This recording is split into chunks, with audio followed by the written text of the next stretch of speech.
కలకత్తాలో ఒక circus company అంట మన దేశంలో జంతువుల్ని బ్యాన్ చేసినారు, సర్కస్లో ఆడించకూడదు, జంతు ప్రేమికులందరూ గొడవ పడితే. సో ఆ కంపెనీ వాళ్ళు ఏం చేసిందంటే 10 పులుల్ని తీసుకుపోయి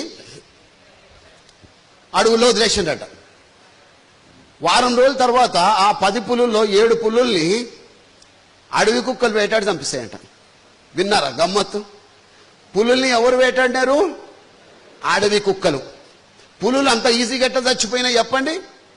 because they belong to circus. వాళ్ళ పెంపకం సర్కస్ లో జరిగింది.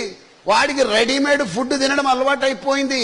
వేట అన్న న్యాచురల్ స్వభావాన్ని ఆ పులులు మర్చిపోయినాయి. అవి పసిగట్టిన అడవి కుక్కలు వీక్ అయినా సరే అవన్నీ కలిసి కట్టుగా దాని మీద దాడి చేసి చంపేయడం జరిగింది. ఇదెందుకు చెప్తున్నా అంటే మిత్రులారా, చాలా మంది తల్లిదండ్రులు, ఎందుకంటే ఈ వీడియో యూట్యూబ్లో పోతుంది కాబట్టి చెప్తా ఉన్నా, ప్రపంచవ్యాప్తంగా యూట్యూబ్లో ఇవన్నీ చూస్తారు తల్లిదండ్రులు కాబట్టి చెప్తా ఉన్నా, సర్కస్ పులుల లెక్క మీ పిల్లల్ని పెంచకండి దయచేసి. వాళ్ళకు ఒక హిమ్మత్ అన్నది ఇవ్వాలి.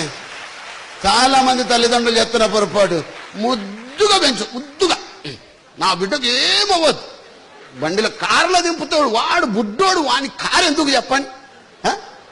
ఒక స్కూల్లో ఎల్కేజీ పోవడానికి అడ్మిషన్ కోసం వెళ్తే ఎంతరయ్యా ఫీజు అంటే 1,00,000 ఎందుకు రయ్యా?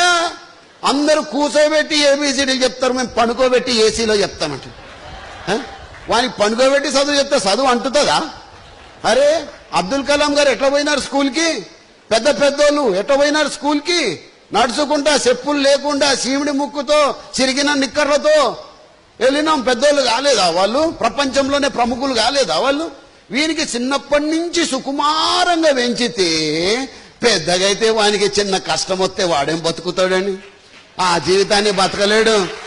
అరే స్ట్రాంగ్గా తయారు చేయాలి. చాలా మంది మొన్న పేపర్లో చదివిన వానికి 3 నెలలంట పుట్టి పాన్ అట, pan card at the age of 3 months. వాని బ్యాంక్ బ్యాలెన్స్ 1,500,000. తల్లిదండ్రులు మర్చిపోతారా? ఇన్ని కోట్లు వేసినా నా బిడ్డ పేరు మీద, అన్ని కోట్లు వేసినా. కోట్లు కాదు మా, మంచిదే వేసుకో, కానీ వానికి జీవితాన్ని ఎలా ఎదురీదాలో కూడా నేర్పించాలి. Yes my dear friend,